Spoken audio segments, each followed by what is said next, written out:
លោកតាម្នាក់នេះមានឈ្មោះថាតាបឿន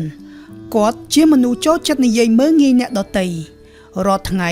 គាត់តែងតែដើរចេញពីផ្ទះតាំងពីព្រលឹមដើម្បីនិយាយបង្អាប់កូនគេហើយលើកដំកើងកូនរបស់ខ្លួនខ្ពស់កប់មេឃអាមួយនឹងសំមែនតើចូលមើល story ឯងរាល់ថ្ងៃវាមិនខ្ចីចុចបេះដូងឲ្យអាចឹងសុំតែប្តឹងយកលុយឯងអាណាណីហ្មងអត់លុយចាយមកពីមានលុយចាយមិនចេះគិតដល់តែពេលចេះគិតទើបដឹងថាអត់លុយចាយណែវុយអាម៉ៅហើយនេះខ្មៅទាំងមុខខ្មៅទាំងចិត្តចំជាមនុស្សខុសគេមែនអាមិនចេះអំមានរឿងអីគេមកដល់ឌៀលយកហ្មងមកពីឯងនឹងវាខុសគេខុសឯងអញមិនមែនចេះតែឌៀលទេមុននឹងឌៀលអញសុទ្ធតែមានផុសតាងច្បាស់លាស់បានអញឌៀល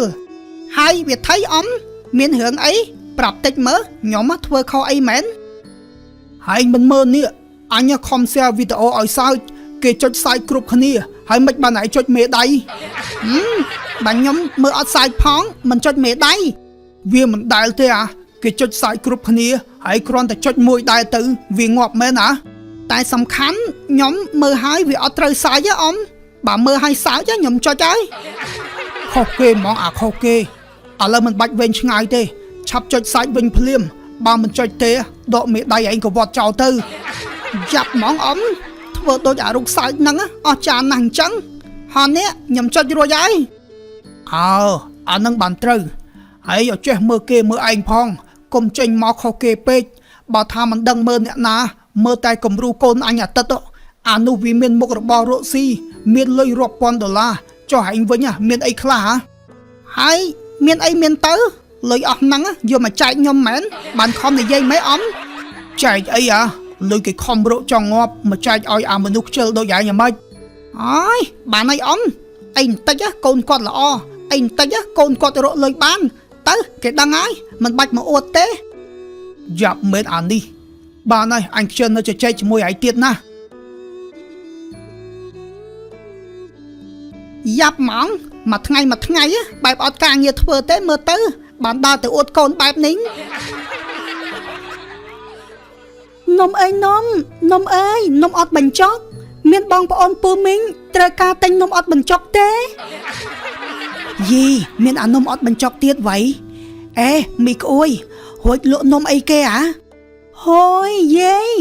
ក្អួយណាទេឈ្មោះគេស្រីភ័ក្រស្រីភ័ក្រក៏បានហើយលក់នំអីគឺនំអត់បញ្ចុកនឹងណាយេយេធ្លាប់តែលឺនំបញ្ចុករួចអានំអត់បញ្ចុកនឹងអាម៉េចវិញមានម៉េចយេដូចតែគ្នាហ្នឹងហើយនេះយាយធ្លាប់ទិញនំបញ្ចុកអ្នកលក់គេបញ្ចុកឲ្យហូបមែនអត់ទេទិញហើយគឺបញ្ចុកខ្លួនឯងនឹងហើយចុះខ្ញុំលក់នំអត់បញ្ចុកត្រូវហើយយាយវាមិនដែលមានអ្នកលក់ណានៅបញ្ចុកនំឲ្យភ្ញៀវទេយាយវ៉ៃមកយ៉ាងផុសវាវ៉ៃអញ្ចឹងដាក់ឲ្យយាយមកថងមកយីមីនាងនេះថ្ងៃមុនអញដូចជាឃើញធ្វើការរោងចក្រហើយថ្ងៃនេះនៅឆ្លៀតលក់នំទៀតចាអ៊ំចេះតែឆ្លៀតទៅធ្វើម៉េចបើជាពាក់លុយធនាគារបើមិនប្រឹងទេបានលុយណាសងគេហើយលក់មួយថ្ងៃបានប្រមាណលុយបានខំម្លេះតិចតួចនឹងអ៊ំមួយថ្ងៃបាន 40000 ដែរតាអូតែ 40000 ណាងាប់ហើយខំទូរែកចង់ងាប់រួចបានតែប៉ុណ្ណឹងហើយចោះធ្វើការរោងចក្របានប្រាក់ខែប្រមាណតិចតួចដែរនឹងអ៊ំមករស់ហ្នឹងអើយនាងអើយនាងមួយថ្ងៃត្រេកត្រកធ្វើការផងលក់នំផងតែចំណូលមិនបានមកចំណិតកូនអ៊ំផងហើយថៃអ៊ំបានទៅមានអីតាក់ទងនឹងខ្ញុំទោះកូនអ៊ំរកបានមួយថ្ងៃ$1 លានក៏អត់បានចូលកប៉ៅខ្ញុំដែរអ៊ំអ៊ំគ្រាន់តែប្រាប់ឲ្យដឹងថាកូនអ៊ំវានៅតែផ្ទះក៏វាមានលុយចូលដែរមិនដូចម្នាងឯងត្រកអញ្ចឹងទេ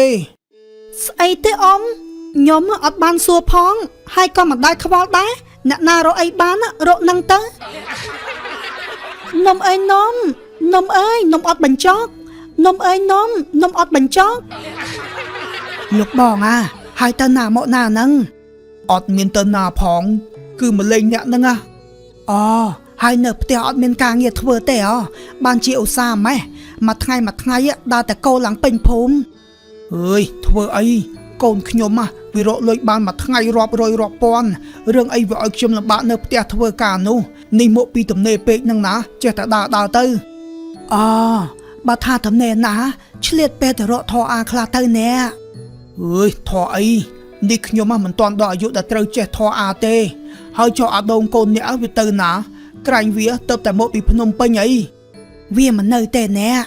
មិញដូចជាប្រាប់ខ្ញុំថាយកឡានទៅលាងអីចំមានឡានជិះដែរអីអើយហើយអាដូងវាធ្វើការបានប្រាក់ខែប្រមាណដែរណែអេខ្ញុំដូចជាមិនដឹងដែរនេះកូនខ្ញុំវាមិនដែរប្រាប់ខ្ញុំផងអូយធ្វើជាម្ដាយគេមិនដឹងថាកូនធ្វើការបានប្រាក់ខែប្រមាណតែមិនអីទេចាំជួបវាចាំខ្ញុំសួរវាវិញក៏បានហួចអ្នកសួរបែបនេះចង់ដឹងធ្វើអីមានអីគ្រាន់តែចង់ដឹងថាវាខំរៀនច្រើនឆ្នាំហ្នឹងពេលចេញធ្វើការបានប្រាក់ខែប្រមាណដែរព្រោះអីកូនស្រីខ្ញុំវាមិនបានរៀនសូត្រអីផងនៅផ្ទះលក់តែទុរេនកាប់លុយយកតាណាអស់លោកបងអើយមនុស្សយើងវាសនាខុសគ្នាណាយកតែប្រៀបគ្នាមិននឹងកើតខុសអីអ្នកមនុស្សដូចតែគ្នាតើអេនេះមិនរឿងក្តៅហើយនេះខ្ញុំលាអ្នកទៅផ្ទះវិញហើយហើយតានេះមិនដឹងជាស្អីទេមួយថ្ងៃដើរទៅអួតកូនគាត់ហ្មងលុះល្ងាចឡើង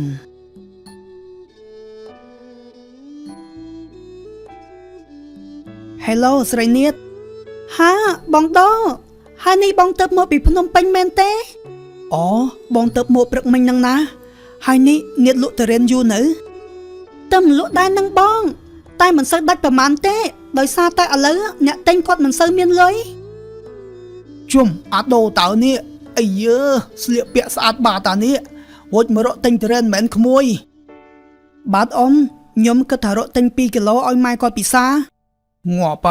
ធ្វើការដល់ទីក្រុងទិញតែ2គីឡូឯងហូចអ៊ំសួរដូចឆោតធ្វើការរាល់ថ្ងៃហ្នឹងបានប្រាក់ខែប្រមាណតិចតួចនឹងអ៊ំមួយខែបាន250តែឆ្នាំនេះឡើងបាន$10ទៀតអញ្ចឹងបាន260ងាប់អញហើយខំរៀនរាប់ឆ្នាំអស់លុយមកកកពេលចេញធ្វើការបានតែ260ឯងហើយមានលុយទិញតរេនស៊ីដែរអាដូណែហើយមើលកូនអ៊ំនៅផ្ទះលក់តែតរេនណាមួយថ្ងៃក៏លើសប្រាក់ខែឯង3ខែដែរហើយឯងវិញសញ្ញាបត្រឡើងគោពេញផ្ទះរួចបានតែ260អូយអ៊ំការងារតែប៉ុណ្្នឹងឯងចូលដបងអ្នកណាហ៊ានឲ្យយើងច្រើននោះតោះតែការងារយើងល្អដែរទៅបានប្រាក់ខែវាឡើងតាមហ្នឹងណាមួយមិនខ្ញុំរកបានតែប្រាក់ខែហ្នឹងណាអ៊ំអើយអញមិនជឿទេតម្រាំឯងឡើងប្រាក់ខែបានពាន់មិនដឹងជាកូនអញវាដល់ណាទេណែពុកមិនបានជាថាឲ្យគាត់អញ្ចឹងមិនឲ្យថាម៉េចបើវាអញ្ចឹងមែនអត់អីទេនាថឆាប់ខ្ចប់តរេនឲ្យបង2គីឡូមកណាហើយមានលុយគ្រប់អត់នឹងអាដូណែស្រីនាថមើលសេរីឲ្យវា5គីឡូទៅមិនបាច់យកលុយពីគ្នាទេអាណិតវាប្រាក់ខែតែ260ហើយឃ្លានស៊ីសុទ្ធតែតរេនដឹងស្អីទេពុកបានហើយឈប់និយាយមើលអូអត់អីទេនាថនេះលុយបងលាសិនហើយណាអ៊ំខ្ញុំលាសិនហើយទៅចុះណែទៅធ្វើការវិញកុំភ្លេចសុំមេឡើងប្រាក់ខែ$5ទៀតផងណាយ៉ាប់មែនពុកចូលចិត្តតែមើងងាយគេទោះប្រាក់ខែគេប្រមាណក៏ដោយក៏មិនត្រូវសួរបែបនឹងដែរពុកហេមកពីពុកឃើញការវាមិនទាន់ធ្វើការវាខំរៀនអើយខំទៅពុកចង់ដឹងថារៀនហើយបានប្រាក់ខែប្រមាណហើយគេបានប្រមាណបានទៅពុកគេរកបានដោយរបៀបគេយើងរកបានដោយរបៀបយើងណាយីកូននេះឯងខំទៅសើវាមកថាឲ្យឯងទៀតថ្ងៃមិញដូចជាលឺម៉ែវាថាវាមានឡានជិះទៀតចង់ដឹងណាឡានមកអីសង្ស័យតែទិញឡានអេចាយមកជិះទៅដឹងទៀតពុកតែដៀមតាមគេទៀតនៅផ្ទះលក់តែតរៀនដាច់ទៅពុកទៅតាមមួយផ្លែទេមកវិញហើយ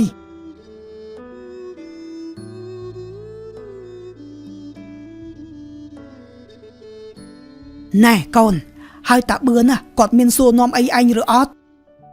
សួរតើម៉ែតែមិនបាច់ខ្វល់ពីគាត់ទេព្រោះខ្ញុំដឹងថាមនុស្សគាត់តែបែបនឹងឯងអាយ៉ា វៃសុទ្ធតែរស់រយហើយទៅខ្ចីឡានពីណាមកជិះនឹងអាដូខ្ចីណាអ៊ំឡានខ្ញុំតើវាមិនដែលទេប្រាក់ខែតែ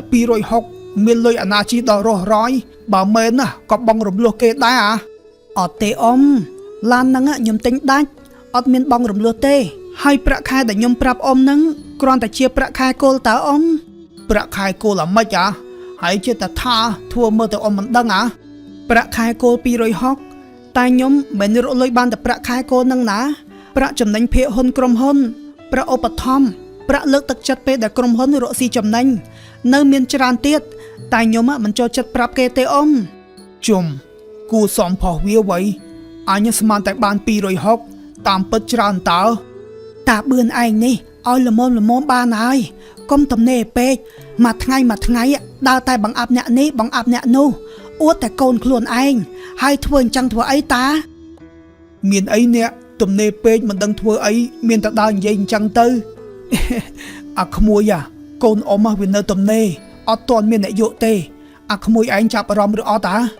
បាទអ៊ំចាប់អារម្មណ៍តែបើបានឲ្យក្មេកម៉ាក់អ៊ំឯងនេះទោះកូនស្អាតដូចទេវតាក៏ខ្ញុំអត់យកដែរ